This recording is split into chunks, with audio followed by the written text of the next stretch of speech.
ऐसा लगता है कि सहारा निवेशकों के जो अच्छे दिन हैं वो आते आते बुरे दिनों में बदल रहे हैं। अभी तक सहारा इंडिया में फंसे हुए जो करोड़ निवेशक हैं उनका कुछ भी नहीं तय हो पा रहा है कि उनके जो पैसे हैं वो कब मिलेंगे और किस तरीके से मिलेंगे।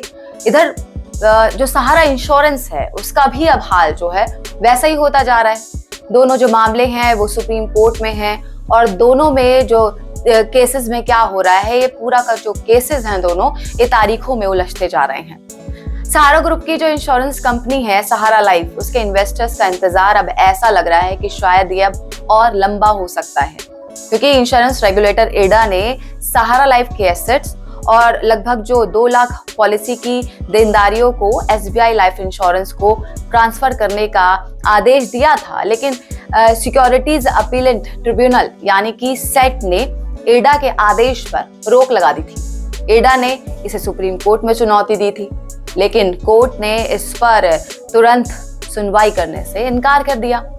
एडा ने दरअसल 2 जून को सहारा इंडिया लाइफ की जो खस्ता हाल वित्तीय स्थिति है उसको देखते हुए इसका जो पूरा का पूरा कारोबार है, अकाउंट बुक, बैंक खाते, ये सभी SBI लाइफ को ट्रांसफर करने के आदेश दे दिए थे। लेकिन सहारा इंडिया ने इसका विरोध किया और इसे जो प्राकृतिक न्याय के सिद्धांत हैं उसके खिलाफ बताया।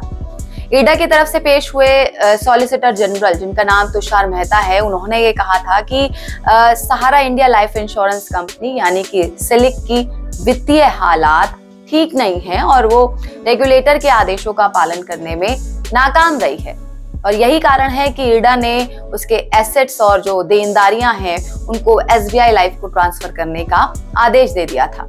एडा का आदेश पर रोक लगने से जो कंफ्यूजन की स्थिति है वो बहुत ज्यादा पैदा हो गई है। अब कंफ्यूजन जो है वो इस बात को लेकर है कि पॉलिसी होल्डर्स आखिर अब किसे प्रीमियम का भुगतान करेंगे और जो मैच्योर हो चुकी जो पॉलिसीज हैं उनका भुगतान कौन करेगा। लेकिन कोर्ट ने कहा कि मॉनेटरी क्लेम्स के मामले में इंतजार किया जा सकता है। अब क्या होगा आगे गर्मियों की छुट्टियों के बाद जब कोर्ट खुलेगा और जब कोर्ट में जो कामकाज है वो सामान्य तौर पर शुरू होगा, तब इस पर उम्मीद की जा रही है कि सुनवाई हो सकती है।